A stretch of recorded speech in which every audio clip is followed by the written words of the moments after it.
This is an after-school program podcast. Welcome to the Home Studio Hangout podcast, where we explore what it's like building, running, and working out of a home studio with your hosts, Joshua Matotek, Andrew Simmons, and many guests in different areas of the music industry.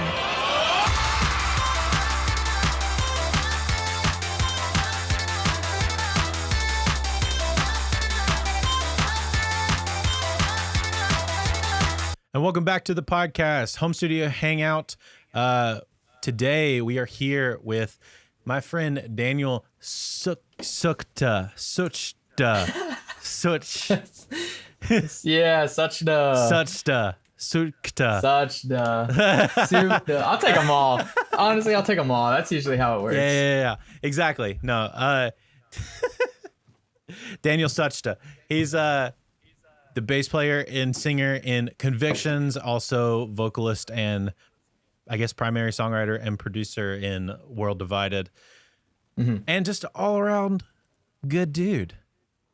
Thank you. Me and him have been like road homies, I guess, for a couple years, and like kind of keep in touch via the internet. Met you in Audio Feed. Yeah, at Audio Feed.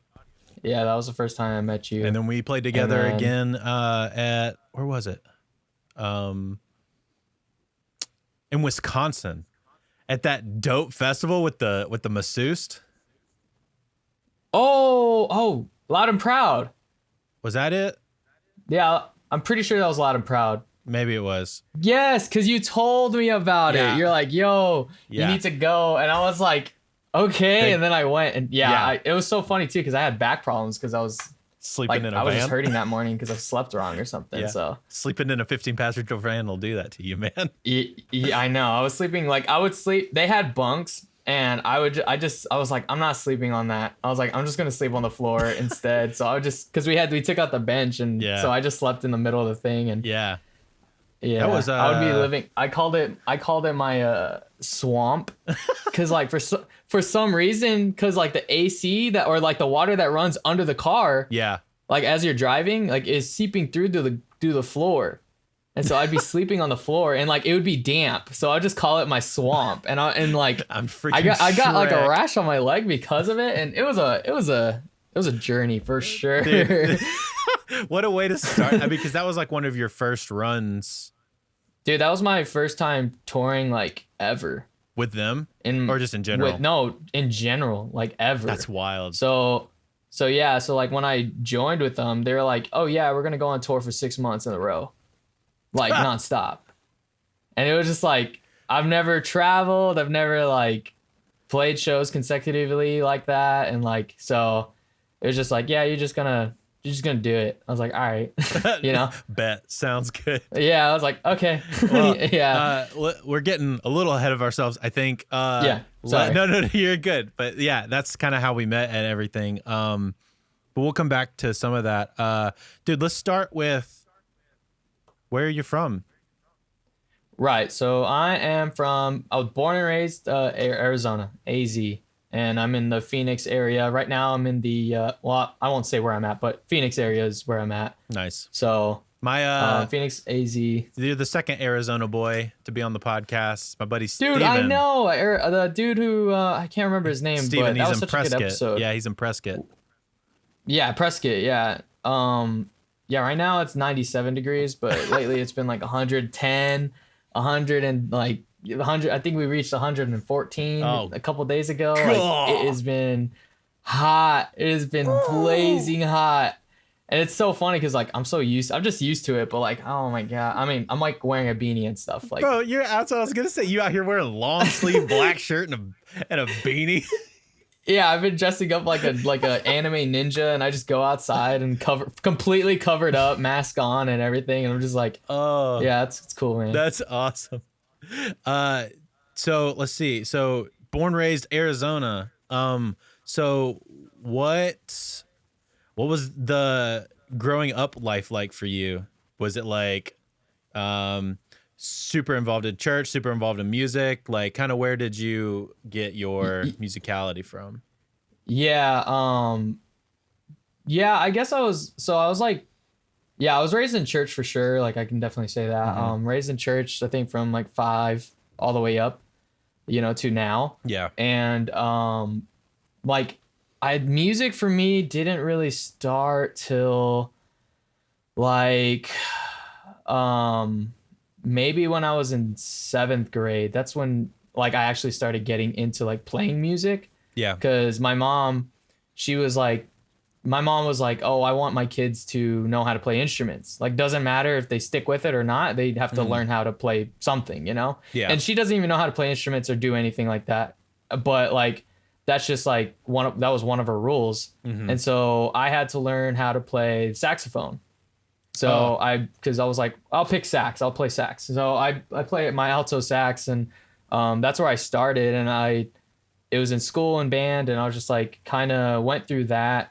I went through school, and then I picked up guitar, I picked up a guitar in like 8th grade. Okay. I had a breakup with a girl, and my homie was starting to learn how to play guitar, and he was like, she started taking her attention to him because he was playing guitar. So I was like, all right, I'm gonna learn it faster and better than you, just so I can so I can win this girl. That's and then like amazing. We just ended up starting like playing, like we were like play to like show off, and then we're like, yo, that's kind of sick, and then we just like play together. But as in like groups and like playing music and stuff like that, like my church would always be we'd have this thing called like oh man, I don't know why I can't remember it. It's called a door scene, because my church is called The Door. Okay. And so we call it a door scene, and we would have it every Saturday. We have like rap groups. It was mostly rap because that's all mostly what people could do in our area. And so it would be like rap people, and my mom and dad were like part of one for a little bit. So like poetry and like writing lyrics and stuff like that. I mean, I feel like that's like talent that comes from my mom and my dad and stuff like that. That's where they do. But like none of them really have like a musicality to them. You know what I mean? Yeah, but honestly, there's a sense, especially because you do so much songwriting now. Right. Like a lot that is kind of innate in you just from your parents doing it. You know what I mean? You being around it so much. Right. So it's like, yeah. So it's like, I was always at some type of show for like a long time. Not even realizing that it was like a show. It's like, oh no, it's like I have been doing this, I guess, for a while now. Like part of the door scene, they would have like skits that would go on, and like then they do songs, and yeah, it was just like it was like a whole thing. So I did that for a while, and then obviously like now I'm doing it like in a different scale outside of my church. Like so, but yeah. I don't know. No, that's cool, man. That's kind of how it started. And then what kind of got you into like heavier music? Because that's like, I feel like there's a stark transition with most people where it's like, I get into music and then like something happens, or I find a band or something like that, and like you just go deep into the heavy music. Deep dive into it. So like I remember I grew up on country music and Christian music. Oh man. Like, bro, so like the complete sounds like where I'm from. Yeah. Are you sure you don't live in South Carolina? That's like no. Yeah, so it's like and then like R&B and stuff like that. Like it's like Atlanta, like oldies and like I don't know, just so like I grew up on a lot of that, and then classic rock was like my thing, like Boston. Boston's like one of my favorite bands ever. I can't even think of anything on the top of my like Steve Miller Band kind of stuff, like really shreddy, like guitar stuff. Yeah, just like really guitar like stuff, and so Van Halen, Scorpion, those kind of things. Yeah, Def Leppard. Oh, dude, Def Leppard is my. Man, like Motley Crue, stuff like that. Yeah. So it's like, okay, so there's like some sort of metal going on in there, you know, but it was never to that boundary of like screaming and stuff. Yeah. And then of course I was into Metallica and stuff like that. And then but like it was like growing up in church, like I felt like it was like wrong to like listen to that kind of music. Yeah. Cause I remember I started to listen to 3 Days Grace and Linkin Park. Those were my bands, you know? And so like, but like I would have to like hide that. Yeah. Like I would have to like, for me, I mentally like had to hide like from listening to it because like I thought it was like bad, you know. I was like, oh my god, this is like a terrible thing I'm doing, but it's so fire. Like I have to listen to this. And so then my peaking point was finally like, of course, like I listened to rock music, and then my grandma loves like the heavier side of stuff. My grandma, she likes metal. Like she showed me Wolves at the Gate. Like she found Wolves at the Gate for me. Oh, that's awesome. And she's like, yeah, she's like, who's this? And I was like, I have no idea. And so we were listening to get together, and she's like, I like this. I was like, I like this too. And then from there, I just like listen to Wolves at the Gate now. But I went to a Hot Topic one time, and this was just like when Asking Alexander dropped the first record. Yeah, with the one with the microphone. Yeah. Stand Up and Scream. Yeah. So they just dropped that album, and they were selling, like, they had like posters and all over Hot Topic, and then custom new shirts for Hot Topic. And I was like, this is a cool shirt. I bought it, and then had no idea who the band was. So I was like, hey, how about you not be a poser and like at least know who you're representing when you're going to school? Yeah. So then it was the final episode that was on YouTube, and I listened to it. Listened to like the first couple seconds, and they're screaming, and he starts screaming, and I was like, I turned it off because I was like, this is bad. I was like, this is really bad. This is scary. Yeah, I was like, this is scary. Like, what are you doing? I was like, but the shirt's cool. And then I don't know. From there, and I was just like, well, I kind of want to hear that again. So I like listened to it again, and I was like, that's kind of cool. And then I just kept kind of listening to that, and then I went to go see them at Warped Tour 2011. And then you found all of the bands. And I found everybody. I saw We Came as Romans. I saw The Devil Wears Prada, Attack. Like, I saw, like, the scene. Like, like that scene is, like, my scene. And that was, like, I think people like to call it, like, the second revival. The second emo, like, scene revival, where it was, like, you had that, like, 2008-ish area, but then you had that, like, 2010 to 2012 kind of area, which is like where that's you're my scene. Yeah. And yeah, because like when I joined the guys, they're like, yeah, no, like this is like the real like revival of metalcore. And it was like, and it's like the old, I considered it old. Like they're like S Cities Burn and like this and that. Yeah. And that's more my scene. Huh? That's more like my scene of music. Yeah. And so, but like I've never heard of any of these bands at all. And so it's like, so I'm like, but I don't like it. I actually don't like that style, which is because I'm just used to like the and honestly, that's stuff. More like post-hardcore than anything. Like it's not really like heavy. It's more like emotional. It's more emo, like post-hardcore stuff. Yeah, it's like more emo and stuff like that. And the closest thing that gets into like what is more heavy now is maybe Under Oath. Well, that's the big one. Under Oath is the big one for them, and so it's like, so they were trying to show me Under Oath, and I'm like, I'm just not into it. I'm like, if it's not going chug chug, I don't want it. You know, if it's not tuned to an inaudible tuning, and I was like, I don't want it. And so, I don't know. So that's like that really is. It started off with an Asking Alexander T-shirt, and then I saw Warped Tour, and then it just from then on, I was like, I love metal, like metal. Core. I like breakdowns and screaming and good choruses sometimes.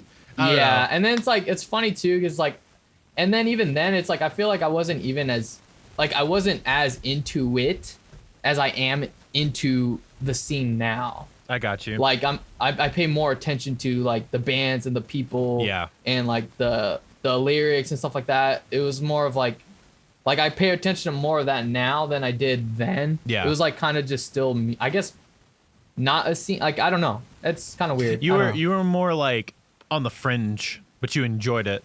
But now you're like ingrained into it. But now it's like, now I say like this scene is my scene. Yeah, well, and like I'm a part of it. Yeah, but and I was gonna say it kind of there is, and you could probably agree with this. There's a point, especially when you join a band. Or start a band that is in that scene that has even a moderate amount of success, like even a small amount of success, you start paying attention to everything way more. Like even That's like true. even like without convictions, with just where World Divided is at, like you pay attention to way more focusing on that than you would if you weren't in a band. No, it's true. It's really true.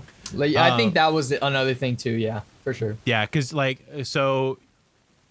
because I know you were doing photography a lot before, because photography was like your main thing for a while, right? Yeah. So Let's talk about out that. of high school, photography was I wanted to be a photographer, and I was. Yeah. And I still am. I just don't do it as much. I would shoot shows.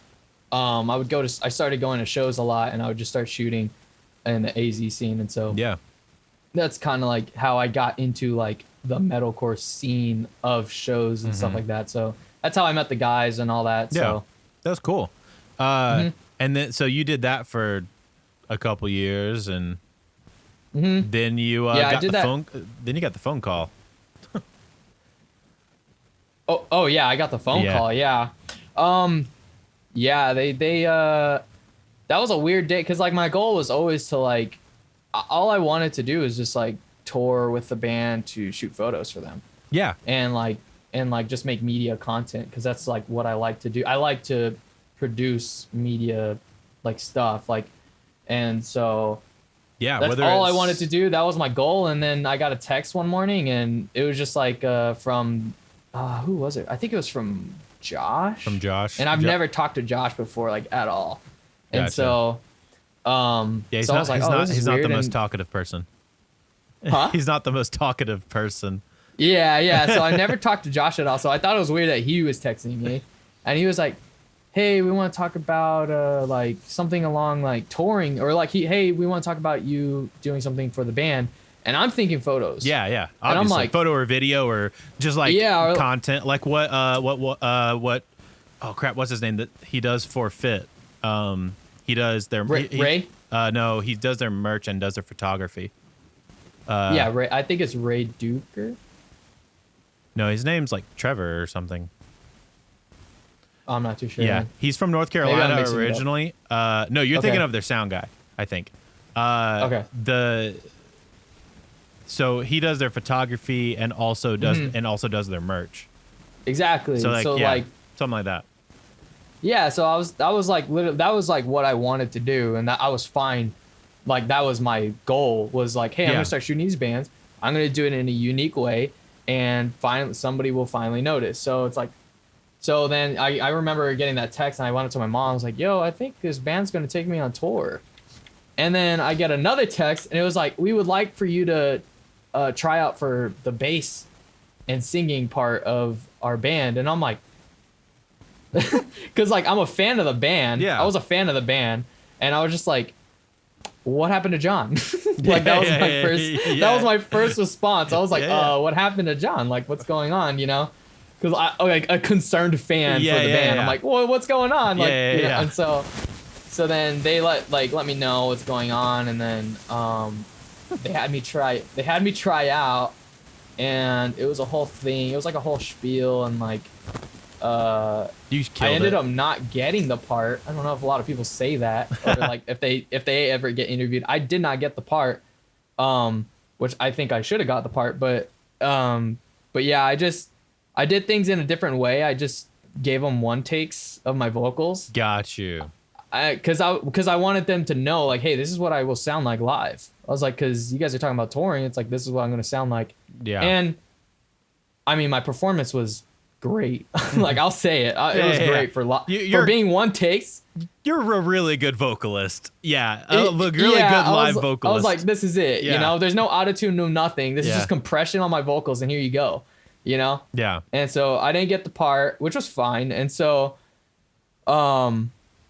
then they actually, because we had a whole thing planned out they were like, okay, they were confident in me. So they're like, well, we want to put you on the road, see how you are. So maybe you come on the road with us, take a couple photos, because we have a tour coming up. I'm like, okay. So I went on the road with them for like 2 weeks to take photos. Mm-hmm. And that kind of gave me my experience of like what touring is actually like. Yeah. And what to expect. And I already knew right before I went over to them, I already knew I didn't get the part. Yeah. So it was like this kind of awkward thing where it was like I'm showing up to like shoot photos for them, and I know I'm not in the part, and they had the new guy working with them like already. So it was like kind of, it was this weird thing, but like it was not as bad as you thought it would be. You know? It was actually really cool. It's only as bad as everybody makes it. If everybody's chill about it, then it's not a big deal. And it was super chill, and it was like, and I at the moment I needed the trip because I was going through some personal stuff, and so I was just like, hey, this is a free thing. Let's just do it. Let's just go, because I almost didn't go, and so that really like gave me the hunger for that. Yeah. Like I was like, no, this is like, because I was working on World Divided before I ever met them. Mm-hmm. So it only made me like, no, this is what I want to do, and this is what I'm going to do, and I'm going to do it with World Divided, you know? Yeah. And so then maybe a month or two later, they called me out of the blue, and they're like, hey, would you be willing to try out again? And I'm like, sure. You know, I was like, sure, you know? They're like, here's a new track, you know? They're like, nobody's heard this before. Nobody's touched it before. We're working with Andrew Wade. And I'm like, I'm watching tutorials and classes with this guy right now, you know? I'm like, Andrew Wade, wow, you know? And so then they sent me the track Hurricane. Mm-hmm. And they're like, do your own thing and take your time. And I was like, okay, well, now I'll do this as like a fully produced thing. Yeah. Because last time I did one takes, this time I'm going to just do it legit, you know? Yeah. And then they gave me Andrew's notes on what he wanted for the chorus. And then I kind of took that and just put my own spin on it. And that's what Hurricane just became. Nice. So your tryout ended up being you writing the vocal part for the chorus. Yeah, which was so nerve-wracking because it was such a... Because it's like you're working with Andrew Wade, and Andrew Wade is a like god tier at like choruses. Oh, yeah, dude. And it was like, how do I like just basically say no to that and just do what I want? You know what I mean? You made a good call. So, that's a killer chorus. Yeah, and that's what... Yeah, I think that's really what sold it. It was just like I did... It's like I did that. It's like I did that chorus. So you did that. You did that thing. Yeah, I did that thing. You know, and so from then on and then they were like, all right, and then I got flown out to Florida, and me and Andrew had a one-on-one session, and then from then I was in it. You know, tight. Yeah, and I was gonna say that's like, and then we met after that. I think so. You guys had already done the Hurricane recording by the time we had met. Because then I think we just dropped the song. It was out maybe a month. Yeah, maybe? Something like that. And then that's when we met. And we met. Heck yeah, dude. And then I was on the road from all the way till till before COVID hit. Yeah, when COVID hit. Yeah, because you were you were in London. And you had that fire alarm. I remember that. You had that alarm go off. I remember texting you about that. Dude, there was like it that happened 3 times in 3 different hotels. That's why I posted it and I was so done. So the alarm was just like going off in the middle of the night? Yeah, it was just funny because it was like in 3 different hotels in 3 different areas of the UK. Like we're like hours apart, and it's like, how is this happening? How is this happening? It was so, it was just, that was such an exhausting like tour, and it was just like you're just trying to sleep, and it would just go off. It was sleep. So funny. No sleep at all. So let's dive into like when you kind of got into production stuff. So I know you said you were kind of working on World Divided stuff, obviously before you joined Convictions. Yeah. What's kind of like, what did that early World Divided stuff kind of sound similar to the newer stuff that you're working on, or has it like kind of transformed, or? The newer stuff sounds so sick, dude. That industrial production is pretty tight. I love it. Thank you. Thank you. Yeah, no. I would say it's not even the same. It's not even the same person, you know?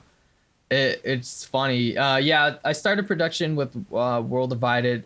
I started production because I was starting a YouTube channel. Okay. And I wanted to do YouTube, and I wanted to join FaZe. That was my dream. And so I was like, all right, this is what I'm gonna do. And so then I was watching some YouTube video, and they're like, oh, get an interface for good sound quality. And I was like, an interface? What is an interface? And then I looked into what an interface is. Yeah. And I was like, okay, wait, that's how you record stuff. Because I used to try to record in like, I would make demos like way long ago, just because I wanted to hear myself play guitar. I would literally take the Rock Band mic. Heck yeah, dude. Plug it into my computer, dude, and then I would put it on my amp, and then I would just like in Audacity at that. In Audacity. Heck yeah, dude. We've all had the Rock Band mic moment where we're like, we don't know what to do. Rock Band mic's got a USB. Let's freaking go. Let's go. I was like, so like, that's what I don't know what I thought, but like, I was like, maybe they just use USB stuff, or like, I didn't think, I feel like I came into I feel like digital stuff is a big, like, it just happened. You know what I mean? Yeah, it's only until the past like 3 to 5 years gotten so good to the point where it's like anybody can do it now. Well, you have entire records being made.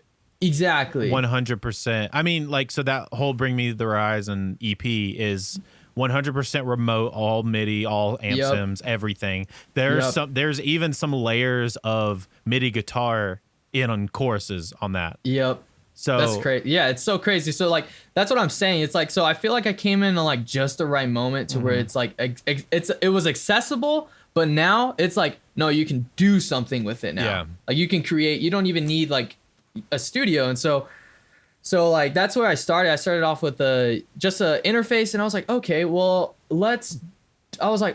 I've always loved watching vocal covers on YouTube. Like that was my thing. Like I just loved to watch. Didn't matter. I would just, if it was crap or not, I just liked watching them for some reason. So I was like, you know, I always wanted to do that. So let's make a vocal cover. And I did Memphis Mayfire's Carry On. Nice. And like no compression on those vocals or anything. Like people can go watch that video right now. It has like 5,000. It was like I was like, whoa, it got like 5,000 views when I dropped it. But like, no compression on my vocals, no nothing. That's just like my natural voice in a microphone. And it's so funny because like you can listen to it and you can hear it now. It's just, but like at the end I was like, this sounds so sick, you know? And so that's kind of like how it started. And it was like, okay, well, how do I make my vocals sound better? And then it was like, okay, how do I record guitar? And then from then, you know, you just fall into the loop and just like rabbit hole, and you just go and like I don't know. I fell in love with it. Like, I love writing music in general. And then it was just my thing of like, okay, well, I want to learn how to do this so that I don't have to rely on costs and money to go with to have somebody record it. And because it's expensive. It's like expensive to do those things. Super expensive.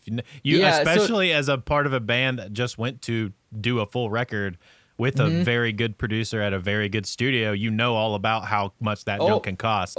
Oh yeah, and so like that was the thing. It was like, so it's like, it's funny because like I definitely needed the experience to work with a producer, and it was a great thing that I was able to, you know, go under a huge producer. It was literally like a mentor to me. And so like just sitting there, just watching him and just like observe. I was like, the whole time I was just studying the entire time. Oh yeah. I was just like, you know, I was just watching, and it was just like, and that definitely like helped, especially with this newer stuff. Like, it not only helped like understand, it's like, okay, you need to push, like don't be afraid of like pushing your mixes and stuff like that, but also don't be afraid of pushing the creativity behind it. Yeah. As well. It's like you want to do something nuts, like for instance, like you want to have a EDM chorus, go for it. You know, in a metal song, you know, just do it. I was like, you want to like weird chainsaw thing going on, or you want it to go like big old distortion moment in the ending and have a clock ticking in the end, you know? It's like just do it, you know? And so it's like, okay, you know, and so that was kind of like, it was very like, it was like I was on the verge of figuring things out, and then that was just like just working with Andrew and like working with the guys as well. It was just like they were just like push me off, and I was like, oh, and then now I'm where I'm at. Yeah. And so I was gonna say, what do you feel like was something that you took away from working with Andrew that you were like immediate application? And like literally just I don't even know just how fast. I think it was just the speed of things, like not literally like how fast he's working, but like how much what you think matters does not care, or like does not matter. Yeah. Like, oh, I said something weird in that moment, or like I feel like I did it this way. Like you can literally like for the price of grace, like those are all one takes. Heck yeah, like dude. I was just, you know, he was just like, all right, just run it through a couple times. I would run through the entire chorus, price of grace, like just running through it, and like full one takes. He's like, I think I got what I got, and it's like I don't even know if I performed that well, but okay, you know. Yeah. And so it was just. It takes a producer's ear to really like.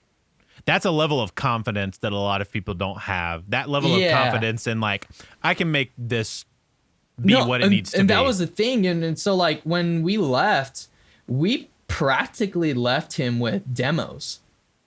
Like that's I would for sure just say like, and that's what I had to tell the guys, because like they don't know the production side of things, and I do. And so like I literally, because it took a minute for us to get our songs back. And of course he's a busy guy at first of all. He's a huge producer. People are always working with them. And they were working on him and Jeremy were working on the Ghost Inside record. They were doing some co-writing with them at the same time that you guys were in there. Yeah, and then I think like literally right after we left, Attila was coming in as well.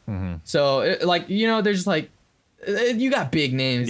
So it's like, just hold on, it's fine, just chill out, guys, you know. So and then also just me knowing like what we left with, it was like, no, these are just demos. We're literally just leaving with demos. And so it went from a demo to a full production, you know, and it was a lot of him doing his thing. But it's just like, I think that really like took like it made its mark on me, because like now it's like, okay, when I'm doing my demos, it's like I'm basically, everything is pretty much sticking to, I don't know, I would do things really weird. I just had a conversation with Josh because he's getting into production and stuff, and he was just like, I was just telling him my old process. For some reason I would just, this is kind of goofy mistakes that I would make.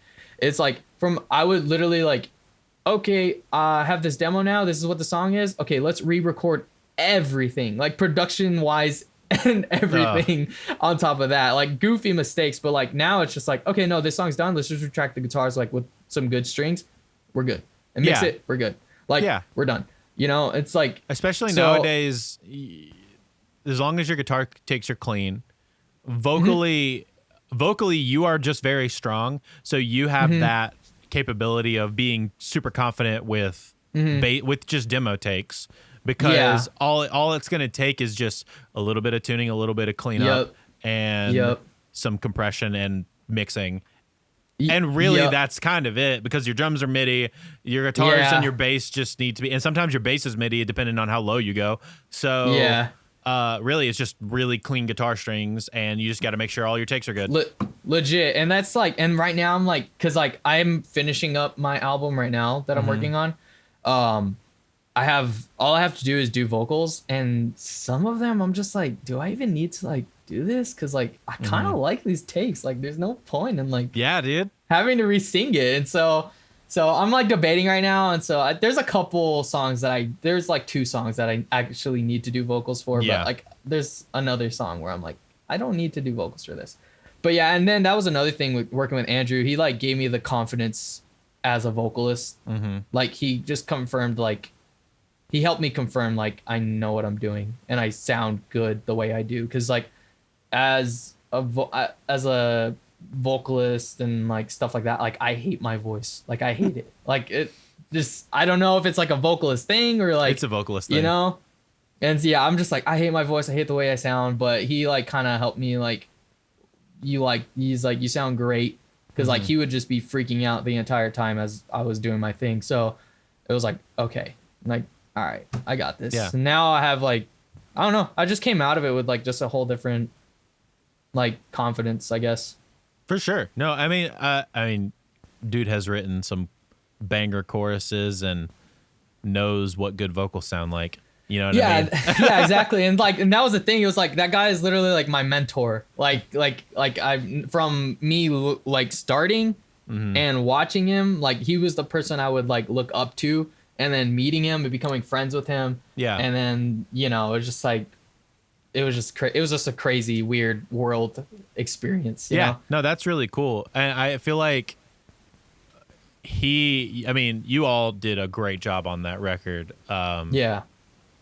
I Won't Survive. That's what it's called. Yeah, I Won't Survive. Yeah, that's what it's called. I was like, it's not called The Price of Grace because that was a single. Yeah. No, I Won't Survive. Yeah, dude, it came out like great. A month ago. Dude, yeah. Right? It doesn't even feel like it was that long ago. Doesn't even feel like it, yeah. That's crazy. No, I feel like you guys really killed the production and the songwriting and the whole nine, and then we got your new World Divided stuff, which, bro, let's just how did you come up with the idea for I'm gonna drop this banger EDM dark industrial thing and Heaven Calls? Yeah, dude, that was like, I honestly don't even know, because like it's so funny because like that song was a completely different song. You can see my dog in the back, sorry. She's just chilling. But yeah, that song was like it was a basic metalcore song. Okay. You know? It kind of had the elements of like EDM in it, but it wasn't to the extent of where it went. Yeah. And then I was getting ready to drop it, and I was going to do like a visualizer on it. And then I was like, I don't want to drop this. I was like, I don't want this. And I canceled it. It's not it's not where I want it to be.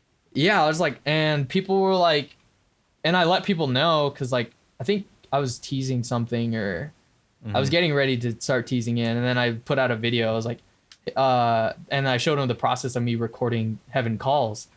And so yeah, I don't know, the way I work, at least for this last album, it has been an experience, because it has been like, I feel like I unlocked some things. It's funny because in one of your episodes with, I don't remember, it was one of the latest ones, but he talked about going into like a something state, like a trance state or something like that. I don't know. Yeah. With like Greg, probably. Yeah, I think so. He talked about like you just go into the zone, and you just come out, and you're like hours later. Yeah, and so it's funny because like he explained his process, and my process is sleep deprivation. I it's funny, but it's true. Like I can't.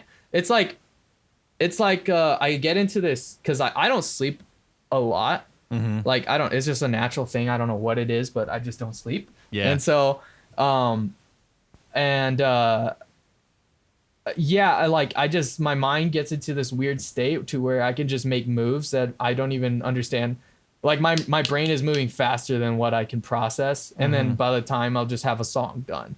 So like Heaven Calls, I pretty much wrote that in the entire day and then kind of cleaned it up within like a month, but it took a minute. But yeah, it was like the idea of I was like, well, how do I make this song something like that nobody has ever heard before, or like hasn't done in a while, or like just, you know, and I was like, let's just do an EDM. I was like thing, and I was like, that's weird. I was listening to too much Jason Wisdom, bro. Been listening to Jason Wisdom too much. Are you Jason from Death Therapy? Yeah, dude. First of all, I don't know why nobody's talking about that album. It's more. So freaking good, isn't it, dude? I don't understand why nobody is talking about that album. It bothers me because it's like, like I said, like I think I told you, I was like, dude, he's like writing the best stuff, dude. That it's so I can't think of it. good. It is so good. Please send help riff. The tension. Tension. Tension. Oh man. That song, when I heard it, I was like, this is it. I was like, this is it. I was like, this is a big break. I was like, he's going to blow up. Yeah, dude. I was like, why is nobody... It makes me so mad. And I've been needing to shout it out because like it's like people really need to listen to it because it is really good. It is incredible. So like I didn't really have much to do with that one. That was really Nate and Jason kind of working in a bubble together and going... ignoring basically his previous two records and saying, what do we want to make? What do we enjoy? And what does, I don't know, what does, they didn't really like look at the label because they ended up shifting labels. Like Solid State ended up pushing them up to Tooth and Nail because of the sound of the record. So they were like, what do we want to make? Let's just get crazy creative. Dude. And not say no to anything. Yeah, and it's like, and that was the thing, because like that was my thing writing this new album that I've been recording, and like I said, it's so funny because like I've been so like I said, when I was growing up, music was country, classic rock, and this, but I never got into like the old like the '90s stuff and like the grunge. Well, I used to listen to grunge, but not like. Not like Nine Inch Nails or not like... Nine Inch Nails and stuff like that. So it's like, now I'm like, and then like, I feel like for the longest time, like I pushed away like things that I loved, like in music, like I pushed them all away because it wasn't the cool thing. Like I wanted to sound like Silent Planet type stuff, you know, all the local bands want to sound like Silent Planet. And so, so that was the thing. It was like, I got like trapped under that whole like metalcore realm where it's like, no, we have to sound like a metalcore band. You know, to be a metalcore band. And it's like, so like my thing was like, and like, again, working with Andrew, he was like, hey, you don't have to do any of that. And I was just like, oh, really? And then I was like, wait, I can do, it's like, wait, I do like this stuff. I do like EDM. EDM is cool. It's like literally where metal went. It's like, you know, it's like, this is like, why are people like sweeping this under the rug and acting like this is not cool? And like, this is not like, the future, like this is the future of sound, and it's like it's already here. It's like so and so that was my thing. It was like, well, now I want to know all this stuff. It's like, okay, Linkin, because I don't know why, for some reason I was like, Linkin Park's not cool anymore. I was like, okay, you know, and so and so now I'm like, no, wait, Linkin Park is sweet. And so like I've been listening, so I was listening to a lot of Linkin Park and a lot of like industrial EDM and dark EDM and like a lot of like 90s stuff. I've never gotten into Slipknot before. Finally got into Slipknot. Like they're so good. Like I was just listening to Iowa the other day, and I was like, so it's like I've been Marilyn Manson. Oh my! I mean, talk about great industrial. He's gone through his controversies, but like right now, but like great industrial music, dude. Especially the early stuff. So the early stuff, man, it's so good. It's like, and it's so crazy because it's like, it's so crazy on how current it is. You know, it's like, dang, this is like they predicted the future like way back then. It's that's like how like revolutionary it is. And so like I've been like Nine Inch Nails has been like my band. And so hearing his stuff, I was like, no, like this is it. This is the sound. Like this is what's going to, and it's not popular yet, but this is what is going to pop off in the next couple, like the next year and a half, or you know. Yeah, Jason, I think like you're very much in this camp of like you and Jason think on a very similar wavelength. Me listening to the podcast app, I was like, I need to talk to him. Dude, he's always down to chat and stuff like that. He's really chill, but you're very much both in the same place of like, so like he dropped the first the Storm album, the first Death Therapy album. And if you listen to where Code Orange went It sounds a lot like that record. Yeah. It sounds a ton like that record. And like they're massive. Yeah, like they're Code Orange, huge. Well, that was my thing, because I remember the guys showing me, they're like, dude, you gotta listen to this band, you gotta listen to this band, you gotta see him. And they showed me like their music videos, and I was like, this is just a 90s metal music video. Like what's the big deal? Like that was my thing. It was like, what is the big deal behind this? Because it's like, I've seen this before. Like, have you guys not seen this before? And they're like, well, it's just so sick. And I'm like, so then I think from then that's when I started. I remember it was like a specific point in tour, and I was like, I'm gonna watch 90s music videos. And I just started watching a bunch of I was like, yeah, this is literally, I was like, this is Slipknot. I was like, Code Orange is Slipknot. And so like basically, and, I mean, people, they could flame me for that, but whatever. It's like, and so like, but now I like Code Orange. At first I didn't like them because I was like, well, they're overhyped, but now I'm like, no, they're sick. They were overhyped. I think they've come down, and now they're like appropriately rated.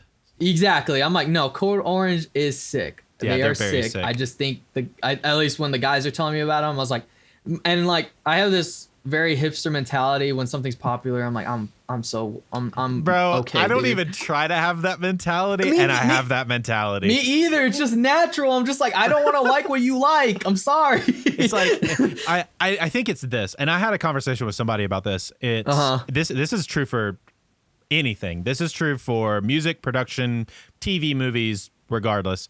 Yeah. Is if you're telling me, firstly, is that this is the best thing ever, I'm probably not going to ever pay attention to it. And if it's the only thing I hear a lot of people talk about that are very similar in personality to that individual, I just don't. Yeah, I just don't care. Yeah, I just don't care. Like, I was that way with about a lot of things. I was that way about Dave, the FX show, when it first came out. Oh, dude. Yeah, same. I didn't check it out till like later, and I was like, oh my God, I love this show. I mean, yeah, it's great. The other thing is like, I know that I was going to love it. Yeah. I just didn't want to watch it because everybody else was watching. It's like an internal thing for me. It's such a weird feeling, because you're like, it's like, just do it. And you're like, no, I don't want to. Yeah. okay. It's like, I'm just another dude that likes that show. It's like the same thing for like, no shade, but it's like, it's the same thing for like people who go on and on about The Mandalorian. Or the people that go on. Game of Thrones was a huge one, because when Game of Thrones first came out, I wanted to watch it because I love sci-fi and fantasy stuff. Right. And everybody that I was like, you're a normie. You have no idea. That was my thing. Like, yeah, you're the not same thing ingrained with, in this culture, bro. It's like when D&D started getting super big. It's like none of you people are ingrained in this culture. You're just doing it because it's super popular. Literally, dude. And then like, especially with like Star Wars and Marvel and stuff, especially for me being in school, like I was literally like 4th, 5th, and 6th bullied for that. I was bullied for that, dude. Like I took those hits. Yeah, like, dude. For liking stuff music that was cool. Like now that's cool, but like now again, like how you said, like a normie, it's like, it's so true, because it's like, you guys don't even know. You guys didn't care.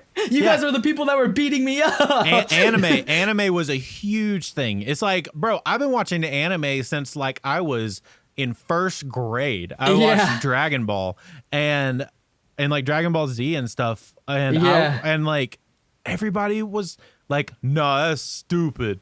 Nah, that's dumb. And like now everybody watches anime. Everybody, literally everybody. And so it's like, I'm down with people getting into stuff that I'm into. That's not the issue. The problem is when I see like the same people that were just flaming me for this stuff. Very, very true. That is why. Maybe that's why. I think that's what it is. It hurts. It hurts. It's like, get out. You're not allowed to do this. You made fun of me for this for years. You got to leave.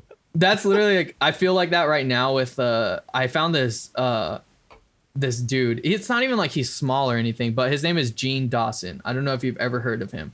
I don't think so. YouTuber? Dude, you have to, first of all, you have to check out his video, Dummy, his music video. Okay. Oh, like it is one of the coolest videos I have ever seen, and the music is so sick. And right now I'm sitting on this album. He did well, he released an album in 2020, and oh my, it's just so good. It's like, it's just indie pop, but like mixed with like a hip hop influence in it. Heck yeah. I just pulled it up. I'm adding it to my watch later. Yeah. And it is, it's just sick. Dude, that's how I felt about Spirit Box for a long time. Yeah. So like, I'm like holding this album, cause I'm like, I don't want to share this yet. I just want to have this one thing for me right now. Mm-hmm. But yeah, everybody should definitely check out Gene Dawson and his latest album, because it is I'm about to check that out. But yeah, I felt the same way. There's a lot of bands I felt that way about. Like, I don't know, Paramore I felt that way about, because they were very small and then they got massive. Panic at the Disco I felt that way about, because I listened to them in like ninth grade high school, and now obviously it's changed. It's changed a lot, but he's on songs with Taylor Swift, right? And like, yeah, so I don't even know what we were talking about, but yeah, that was like that's just like we were just talking about like the shift in music and how like people being ahead of the curve. You and Jason are very much in line with like being ahead of the curve, and a lot of these people are gonna see this stuff and kind of follow suit, not knowing that there's been a lot of people beforehand doing the work on this that aren't going to get the attention. And and that's my thing. I was like, people just need to pay respect, especially with Heaven Calls. I was so like I was like, look, I know, I was like, this song could blow up, this song could not blow up, but this song is like this song will be like the first look at what this will be, for what is the future, for the record. And so yeah, I mean, for my record, and like just for anybody that starts doing stuff in the future, it's like this is the new sound that's going to be a thing, And so and then and what made me mad too is that I was writing at the time, and then literally Ghostman dropped his new album, which is so good. Dude, it's so good. So good. But I was like, no, like this is literally what I was doing. What are you doing? Same with Bring Me. Me and those dudes were on the same wavelength for the longest time. I was like, I want like this Mick Gordon feel to my music. And they then literally and then got they're like, Mick Gordon. And then they're like, Ollie's like, yo, we got Mick Gordon on my track. And I was like, no, it's like you literally just took him. You can't just do that. Like, I was just like, what are you doing, dude? Bro, me and Jason were on the same thing, because like 2 years before the single started coming out, Jason was like, yo, you need to check out this Doom soundtrack. This dude, Mick Gordon. Me and Nate have been obsessing over it. It's so good. And I was listening to that soundtrack when the game came out. I was like, this is the sickest thing ever. And now everybody's like, yep, let's sound like Doom. And I'm like, all right.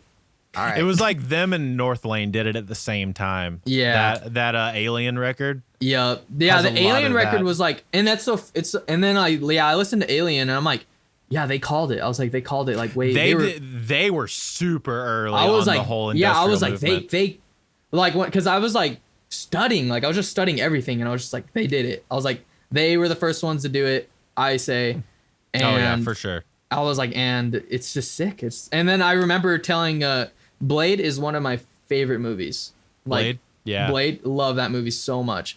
And so I think that's what inspired the dark EDM and stuff like that, because I was watching Blade, and the first club scene, I was just like, this is the sickest thing I've ever, like, I was like, why don't I just make a track like that? I was like, dude, that's so, you're right. And then that's what I started doing. Why not? But yeah, it was just like, it's like, that's the sound. Because I remember when I first heard when Northlane dropped like a single, and I was like, yeah, this sounds like you would be in a dark vampire EDM club. And then I was like, that's what it is. And from then on, I mean, that was like when I was on tour. Now when I came home, like the idea of that came like way later. But yeah, for sure. It's just funny because like I could see the signs from like all the way now. For sure. So let's talk some production stuff. What you got? What are you generally using? So my thing is like, I literally use like, my thing is that what's the word I'm trying to think of? Like put like a, I don't know, like a limit. Like put yourself in a box? Not in a box. Like I just use what I have. Got you. Okay, yeah. So you just you limit yourself. Yeah, you put restrictions. I have restrictions because like you can fall in such a loop of like I need this plugin, I need this and that, I need this, you know. And so it's so funny because I'm a Reaper boy. Nice.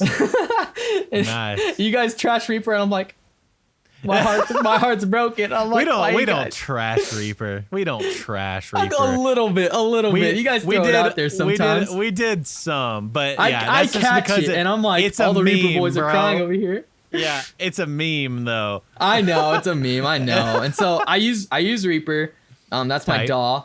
I literally use a Scarlett Solo to record all my stuff. Heck yeah, dude. We were talking about that, I think, on an episode where we were like, honestly, that's all you need. It's all you need. It's like you don't depending on what you're doing. Yeah, it's basically all you need. I mean, yeah, like for the basics, and that's my thing. Like, that's been my thing with learning in general. It's like use what you got until you can make it something that is of quality, you know? Because by the time that you move up and upgrade, it's like taking off all the weight, you know? For sure. Like how you said with the like Dragon Ball Z and stuff like that. It's like that one. Yeah. I've seen the meme where he takes off like all his weights and he's moving like fast and like even faster, you know? Or like in Naruto when freaking golly, what's his name? Fighting Gaara, and he takes off his leg weights and he drops them and he goes. Yeah, literally, it's like that. So like that's how it's always been like that. Even with photography, it's like use this camera until you make good things happen. You know, it's like figure out everything else before you can even move on. Yeah. And so that's been my thing. So it's like I can't upgrade, and I can't upgrade my monitors, and I can't upgrade. The only thing I have upgraded is my bass because I realized how important that is, and that's my bass right here.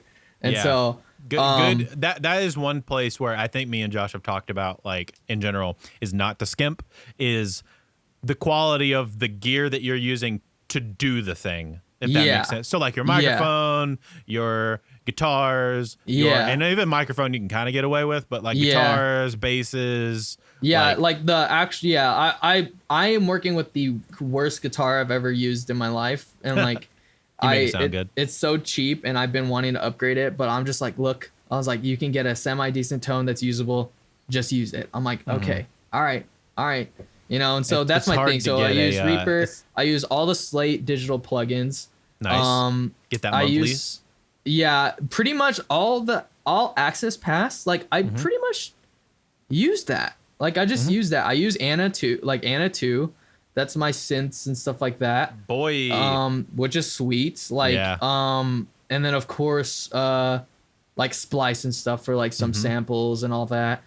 Like all the MIDI stuff I use, like all the sampling, like to make my samples on my keyboard, on my MIDI keyboard, which is like this little tiny one. I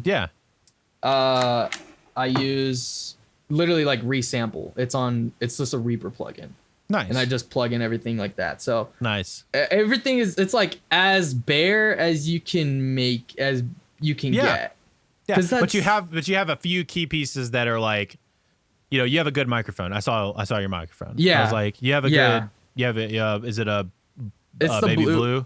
It's the Bluebird. The Bluebird. Yeah.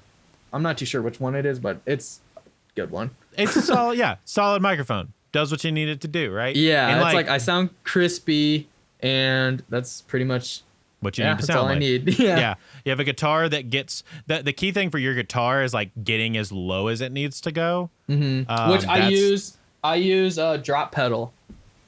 There you go. So like, so I'm never tuned. I always use like the octave drop. So I'm always like, because like I think in like Heaven Calls I was drop C. Like the octave below on some parts, which I was just pressing using my drop pedal. So my guitar doesn't go lower than C tuned. But it's tuned up well for what it is. Like it's set up well. Like it sounds good for what it is. And then you have your bass, which I would argue is like the sleeper of the most important places. Like don't skimp on the bass. Do not skimp on, like, that is like the number one, like that is the one thing I have learned, because I was using a cheap bass, like a really cheap bass, like a really garbage bass, and I did that with my album, the Failed to Be album, and there is no bass in that album because it's garbage. And so I moved on to active pickups, and I found this Yamaha Pro, which is like a very underrated bass. And I feel like a lot of people know about it, but like a lot of people don't know about it at the same time. But it's great for cleans, great for distortion. It handles. Nice. I studied on like what I wanted and what I needed, and this is exactly it. And does exactly what I needed to do. That's the same one you tour with. I don't even tour with this one. I definitely will not tour with it because I know it will sound sweet live, but it's my studio bass like this. So it probably needs to live at the house. Yeah, I'm like, just stay here. I'll use my cheap, or not my cheap bass, but my okay bass that I use on the road. But yeah, that's pretty much it. Like that, and another thing that like really, that was another thing Andrew helped me with. Super simple. I was just like, hey Andrew, do I need a sub when mixing? And he was like, I don't know. He's like, do you want your music to be played in venues and stuff? And I was just like, yeah, he's like, well, then you're going to need a sub. And I was like, okay. So after getting a sub, that like really helped, like, with balance issues and stuff like that. And of course, treating my room and stuff like that. I was going to say, that's a room dependent thing. So once you get it like definitely, don't get a sub and just don't treat your room. No, that's the thing. It's like, first of all, treat your room. Like, cause like with Josh, like, cause like, I think he got into studio stuff after like seeing me work and like seeing what I've been doing and seeing like what I can do. And then like as a musician, you should know how to record at least a little bit so that you can make your demos and stuff like that. Cause like with this last record that we did with Convictions, it was like, that was the first time that I ever wrote demos on a computer, And it's like, you guys are this far into your guys' career and you guys have never done that before. It's like, that's crazy, At least for me, because it's like, I'm all digital. I'm an all digital boy. So and so that was a whole thing. But yeah, I always told Josh, I'm like, dude, you need to treat your room first. Treat your room. Like, build soundproof panels and like, just do it. I was like, they're not that expensive. He hasn't done it, and I'm like, and so it's just funny. He's going through his motions. He's going through the motions. We're gonna get onto him. Yeah. It's like, you just gotta treat the room. Treat your room, Josh. The sub and stuff like that. Yeah. So that helped. Like, like there was so much. What else? What's your? Cause so you're using Reaper. Are you using a lot of stock Reaper stuff as far as like EQs, comps, stuff like that? Between that and the Slate stuff, kind of got you covered. Yeah, pretty much. Like I wouldn't really. I'm trying to think of anything else that I really use, but I honestly use the Reaper EQ a lot. Like I don't really find myself like using like the Infinity EQ. I know there's like a lot of stuff that you can do with it and like, but yeah, I don't really do much. And then of course, anything that comes with the All Access Pass, which sounds like I'm plugging Slate, but whatever. It's like, that's pretty much. He does good stuff. He does good work. He does. We like Slate. We like Slate here. He's nice. Yeah, and so that's what I use, and pretty much, I don't really use anything else. A lot of stuff. I mean, it's just a testament to you don't really need a lot to do a lot. You don't. It just takes the work and knowledge to finally get to a place to where, like, I feel like I'm just coming into a place of where I'm comfortable with how my stuff is sounding. Because like it took a minute, it took a minute for me to actually like be like, yeah, no, this sounds sick, For sure. So, and then as far as like songwriting goes, let's talk like just a little bit on your approach for lyricism and melodies and stuff. Like where obviously a lot of that's going to be pulled from experiences and things like that. But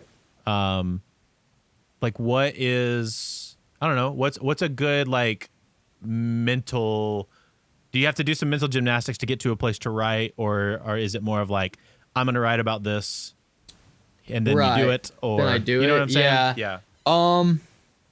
sometimes it's like, yeah, so I guess when I go into writing my music, it's just like, usually it's funny because like I'll listen to a song when I finish it and I'm like, yeah, that's what my head sounds like. Jeez, you know? Yeah. So it's like really like, usually I feel like it's a very natural process for me because it's like I have a lot going on in here and it's just kind of something that channels through and just kind of comes out on paper. And so like I said, like usually it happens when I'm sleep deprived and like exhausted, and then I just end up writing some crazy stuff because like my mind is just, there's no restrictions on my mind, so it's just like let's just go.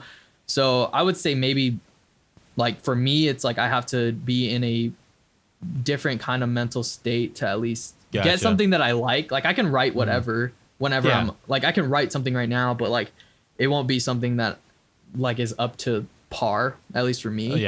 As far as the creativity.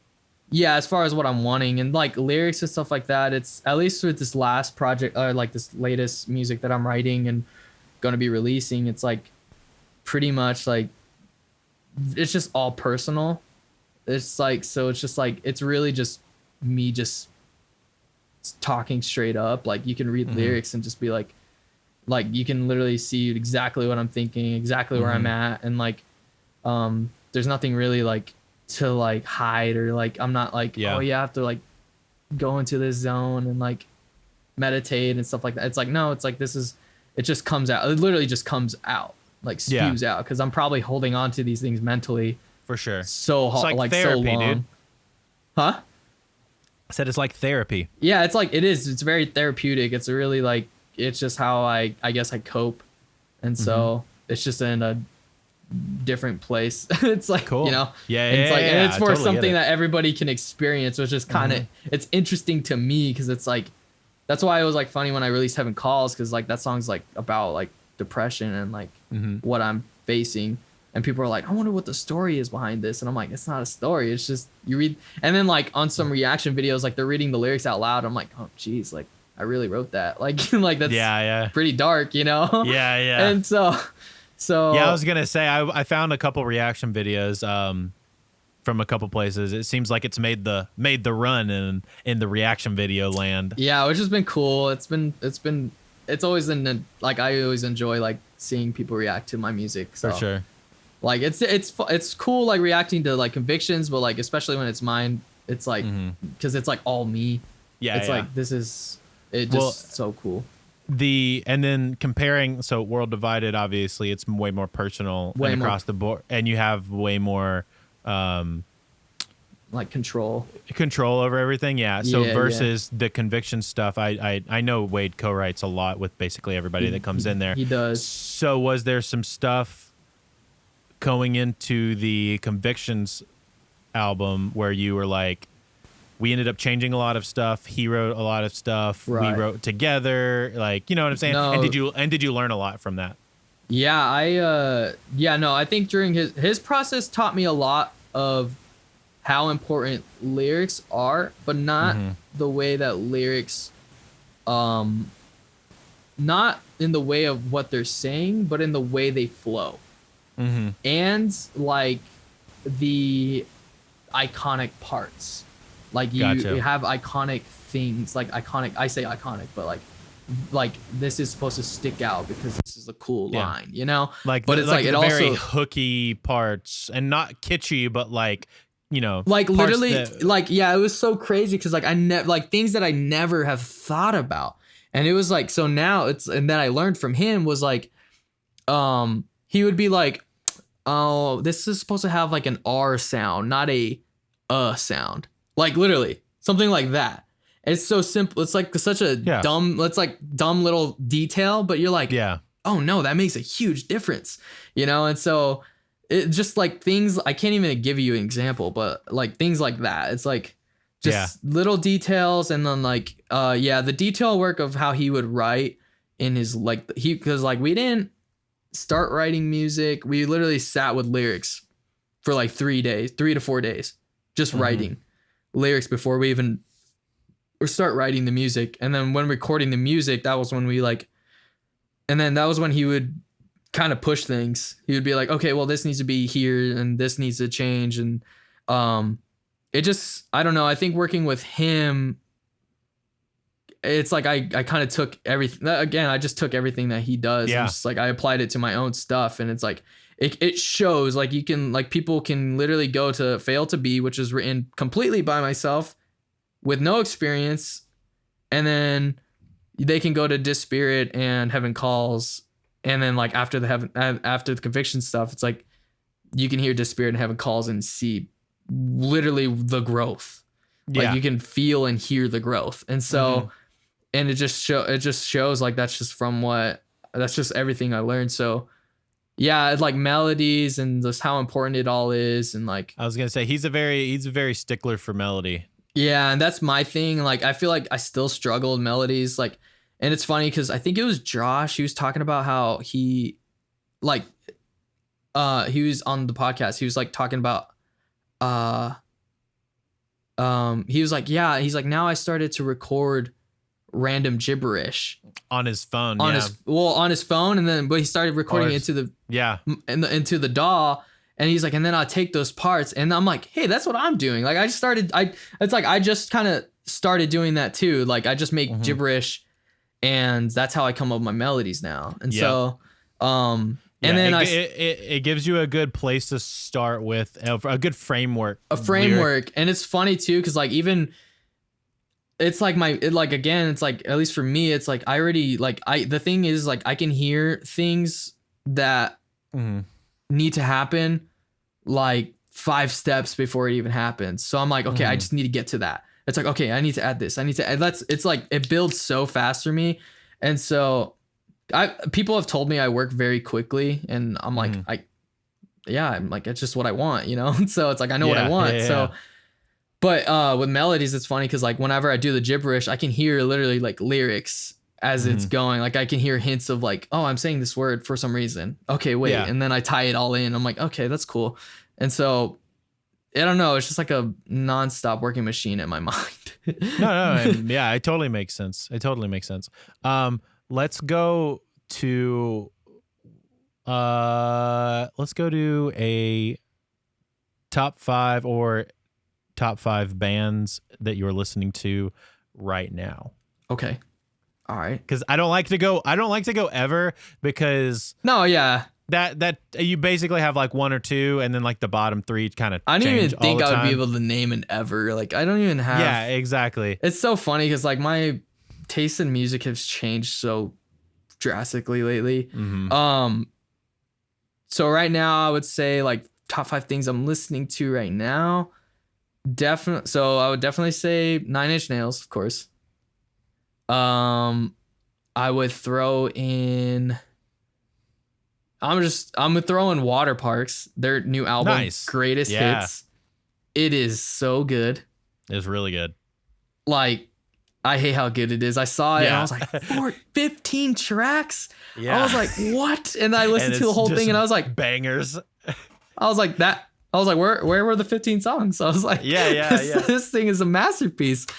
And like, I love like the ballsiness behind the title, like Greatest Hits. Like, yeah, you're not wrong. Yeah, it's they're just all bangers bops. back to back. Yeah, dude. And so, definitely like respect to that album. Like, I love that album right now. I think I'm just gonna throw in Gene Dawson too because that's sick. Nice. Gene is in Jean. Jean, yeah. Yeah.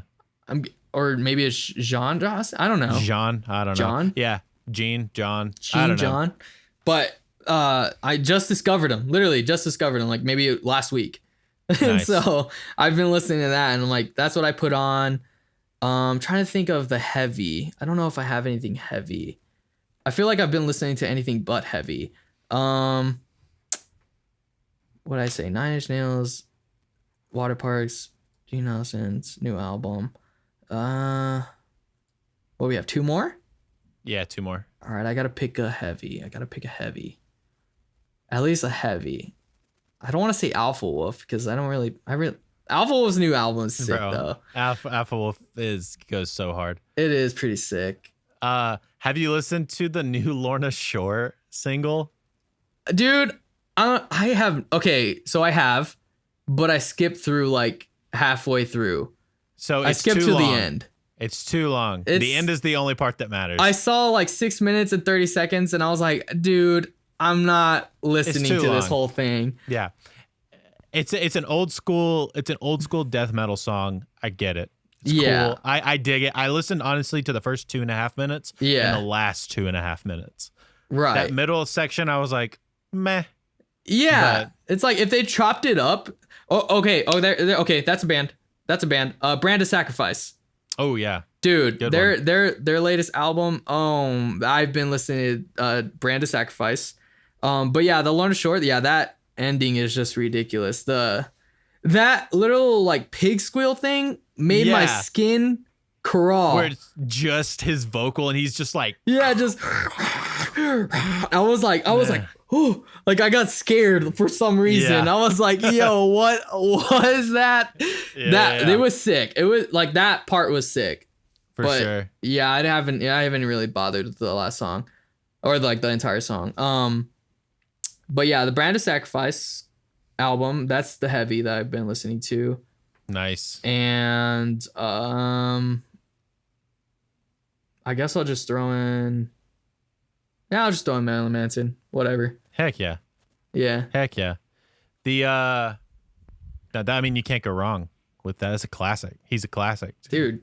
Yeah, it's just been especially with what you're writing right now. Like, yeah. It makes so much sense. Yeah, it's like I said, it's like I'm discovering this. To me, it's like all new sound, you know, because I've never listened to this music before. So it's just been like really fun. For sure. Have you listened to Landmarks? Yes. That album. If you haven't listened to that record, it's really, really good. No, it's super sick. I love that album because like I love like how they go into like they do like some beat type stuff. And it's pretty cool. It's different. It's super unique. I feel like it's very much up your alley.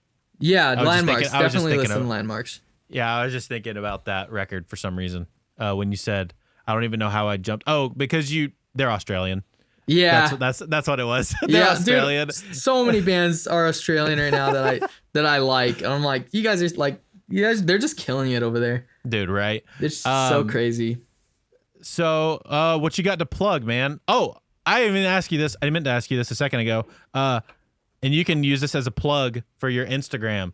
But why is your Instagram name Teasing Levi? Oh, man. That's so fun. Dude, I've been thinking about making a post about it because I get so many questions. And it's so funny because, like, outside of Arizona and, like, of my friends group, I'm known as Levi. Like, people call me Levi. And I respond to it. I'm like, yeah. And I'm fine with being called Levi. It's a cool name. Levi was my old dog. He was a boxer. And it's such a dark story behind the name. Yeah, that's so sad. Yeah, it's such a dark story, and it's like it bums everybody out every time they ask because they think it's like going to be like some fun story. I'm like, it's pretty depressing. But when I was like a kid, like it's my Xbox title when I was making an online thing, and they were just like, because I put in something Levi because I was like, oh, my dog's right here, and so then it was like, how about Teasing Levi? I was like, okay, that's sick, and then so then he died. I was like, I will carry your name till the day I die. And so now I'm Teasing Levi everywhere across the board. Like my YouTube channel was Teasing Levi. My Instagram is Teasing Levi. So people, do want to follow me or check me out. Like that's where you find most of that's usually Instagram is like the only thing I post on like ever. Yeah. Like I don't even think we're friends on Facebook. No, I don't use Facebook at all. I try so I made a Facebook to do Facebook ads, and it created an account for me. So people have been adding me on there a lot, and I don't even know how to use Facebook, which is funny because I just don't know how to use it. And so it's for some reason it's super confusing to me. And so so I don't really have Facebook. It's just Instagram. You can find me on Instagram. Instagram at Teasing Levi. Teasing Levi. at world_divided_band, right? Yeah. Did I get that right? And then Convictions Rock. And then Convictions Rocks, yeah. I'm about to say That's at Convictions everything Rocks. that I'm a part of, pretty much. Yeah, but if you go to just at Teasing Levi, I think you have everything in your Yeah, you can literally just find bio. everything. Yeah. Yeah. Super clean. And we'll have links to him down below. Sick. On the YouTube and on the description of podcast episodes. Dude, Daniel, thanks for coming and hanging, man. Dude, of course. Dude, I'm gonna have, so you guys glad are gonna have to bring me on again because I don't know. I can talk about this stuff all day. Dude, I want to bring you on just so you, Josh, can talk about like weird, because he's like super into 90s music. He's talked about it some on the podcast where he's just like, I just got like deep into 90s music. I was like, I just need you two to geek out about 90s dude, rock music. I love just like I love how like sometimes you'll like diss his mixes. You're like, yeah, he just likes to distort stuff, and I'm like, me too. Leave us alone. Leave us alone. If so it's funny. Not clipped to heck and just that's literally like redlined. That's what I'm down for. I'm like, just clip it all. You know. Yeah. So, but yeah, like it cracks me up every time you like diss him. He's like, hey man, and I'm like, dude, he's super cool. We'll have to have you on so you guys can chat about clipping your buses and 90s rock. Oh, dude, for sure. But dude, thanks so much for coming and hanging and talking about random stuff. And of course, on this anytime Thursday, this episode is actually going to drop tonight. Oh, wow. So because let's go. Josh couldn't do the episode earlier in the week. So shame. You my episode this week, dog. Cool. Works out. Heck yeah. I get to post it now. Let's go. I'm down. Heck yeah. Sounds good, dude. Well, all right. We will hang up here and continue talking. So cool. Everybody, thanks for coming and hanging Later, and guys. listening. See ya. And that's it for this episode of the Home Studio Hangout podcast. Thank you so much for listening. Please check us out on your favorite podcasting platform. Leave a review. It helps the show so much. Kind of get out there for new people to find. If you want to watch this, if you aren't already, check us out on YouTube by searching Home Studio Hangout. And thank you so much again for giving us your time and your attention. And remember, keep on creating.